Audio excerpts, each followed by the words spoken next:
آج کے اس تفصیلی جائزے میں ہم ایک بہت ہی دلچسپ اور گہرے سوال پر بات کرنے والے ہیں۔ ذرا سوچئے، سیاست اور ریاست کے حوالے سے جو ہمارے قدیم اور بنیادی اصول ہیں وہ آج کے اس پیچیدہ اور جدید طرز حکمرانی کے ساتھ آخر کیسے فٹ بیٹھتے ہیں؟ کیا یہ مذہبی ہدایات ہمیں ماضی میں ہی جکڑ کر رکھتی ہیں یا پھر یہ مستقبل کے لیے کوئی بہت ہی زبردست اور لچکدار رہنمائی فراہم کرتی ہیں؟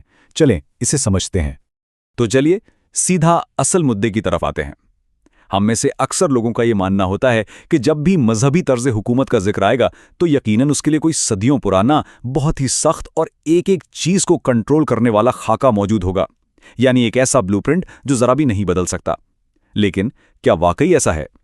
کیا ان تعلیمات میں حکومت چلانے کا کوئی ایسا تفصیلی اور نہ بدلنے والا نقشہ واقعی موجود ہے؟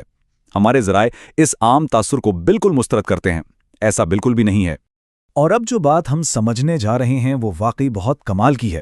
دیکھیں، یہاں ایک بہت ہی بنیادی فرق ہے۔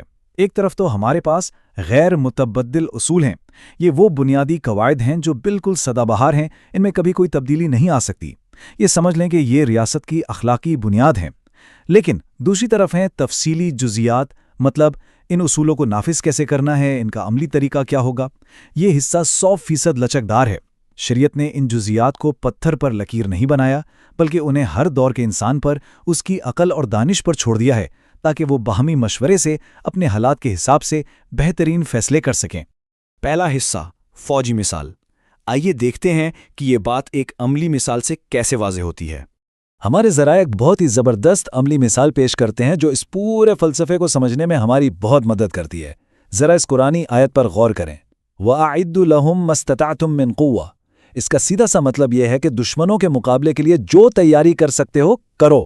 اب دیکھیں، دفاع اور طاقت کی تیاری کا یہ حکم بالکل حتمی اور مستقل ہے، لیکن کیا اس میں کہیں یہ بتایا گیا ہے کہ آپ کو کون سا مخصوص اسلحہ بنانا ہے؟ بالکل نہیں۔ اس میں تلواروں، نیزوں یا آج کے جدید ٹینکوں اور لڑاکا طیاروں کی کوئی فہرست نہیں دی گئی۔ اصول دے دیا گیا ہے لیکن تفصیل بالکل نہیں بتائی گئی۔ اور یہ بات بڑی خوبصورتی سے واضح کرتی ہے کہ الہی حکم تو اپنی جگہ قائم ہے ہمیشہ کے لیے، لیکن جو مخصوص اوزار ہیں، جو حکمت عملی ہے یا جو ہتھیار ہیں، ان کا انتخاب مکمل طور پر انسانی جدت، اس وقت کے تجربات اور اس خاص دور کی ضرورت پر چھوڑ دیا گیا ہے۔ یعنی ایک ریاست کا جو اصل مقصد ہے اپنا دفاع مضبوط بنانا، وہ تو ہمیشہ ایک جیسا ہی رہے گا، لیکن اس مقصد کو حاصل کرنے کے جو عملی طریقے ہیں ان میں وقت اور ٹیکنالوجی کے ساتھ مسلسل ترقی ہونی چاہیے۔ دوسرا حصہ، منطق کو سیاست میں ڈھالنا۔ اب ہم اسی فوجی دفاع والی منطق کو براہ راست سیاسی اور انتظامی امور کی طرف لے کر چلتے ہیں۔ ذرا ان ساختی اور انتظامی سوالات کے بارے میں سوچئے۔ کسی حکومت کے کتنے محکمے ہونے چاہیے؟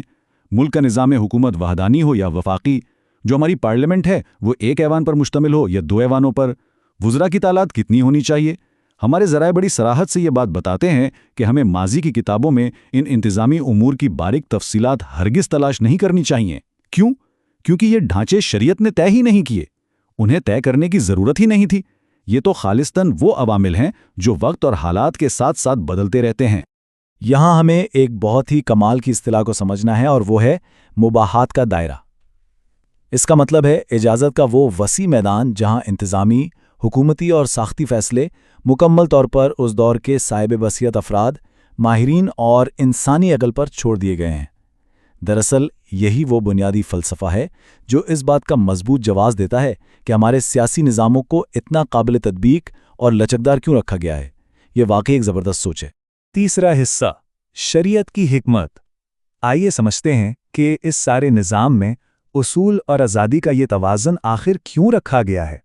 آخر اس نظام حکومت کو اس خاص توازن کے ساتھ کیوں بنایا گیا؟ وہ کیا سوچ ہے کہ کچھ چیزیں بالکل نہیں بدل سکتی جبکہ باقی کا میدان بالکل کھلا چھوڑ دیا گیا ہے؟ دیکھیں، جہاں اس بات کا خطرہ تھا کہ انسان کی عقل بھٹک سکتی ہے یا گمراہ ہو سکتی ہے، جیسے بنیادی انسانی حقوق یا عدل و انصاف کا قیام، وہاں تو اصولوں نے براہ راست رہنمائی کر دی۔ لیکن دوسری طرف جہاں انسان کی انتظامی عقل پنپ سکتی ہے، نئی راہیں نکال سکتی ہے اور زبردست جدت لا سکتی ہے، وہاں یہ نظام جان بوجھ کر تھوڑا پیچھے ہٹ جاتا ہے اور معاملات کو انسانی بصیرت پر چھوڑ دیتا ہے۔ یہ انسان کی صلاحیت پر ایک بہت بڑا اعتماد ہے۔ چوتھا حصہ، سخت ڈھانچوں پر اصولوں کی برتری، یعنی ایک ایسا نظام جو سدا بہار بھی ہے اور لچکدار بھی۔ تو سب سے اہم نکتہ یہ ہے کہ جب ہم ان ذرائع کی روشنی میں ریاست کی بات کرتے ہیں تو اس کا مطلب حکومت کا کوئی ایسا لگا بندھا طریقہ ہرگز نہیں ہے جس کی چھوٹی چھوٹی تفصیلات ہمیشہ کے لیے طے کر دی گئی ہوں، بالکل نہیں۔ طرز حکمرانی تو ان بنیادی تصورات پر کھڑی ہوتی ہے جنہیں زمانے کی کوئی قید نہیں ہوتی۔ آج کے اس جائزے سے ہمیں جو سب سے بڑی بات سمجھنی چاہیے وہ یہی ہے کہ اصل زور ان اقدار پر ہے جو کبھی نہیں بدلتے، لیکن انہیں ہر دور کی ضرورت اور لچک کے حساب سے نت نئے طریقوں سے نافذ کیا جانا چاہیے۔ اور اسی زبردست گفتگو کے ساتھ ہم آج کے اس جائزے کو ایک بہت ہی فکر انگیز سوال پہ ختم کرتے ہیں۔ جدید دور کے جو مفکرین اور صاحب بصیرت رہنما ہیں وہ ان سدا بہار اور غیر متبدل اصولوں کو آج کے ان انتہائی پیچیدہ سیاسی ڈھانچوں میں بہترین طریقے سے کیسے لاگو کر سکتے ہیں؟ یہ وہ سوال ہے جو ہمیں واقعی سوچنے پر مجبور کرتا ہے اور اس بات کی دعوت دیتا ہے کہ ہم ان لازوال تصورات کو مزید گہرائی سے سمجھیں تاکہ آج کے اس تیزی سے بدلتے ہوئے عالمی منظرنامے میں ایک بہترین ریاستی نظام قائم کیا جا سکے۔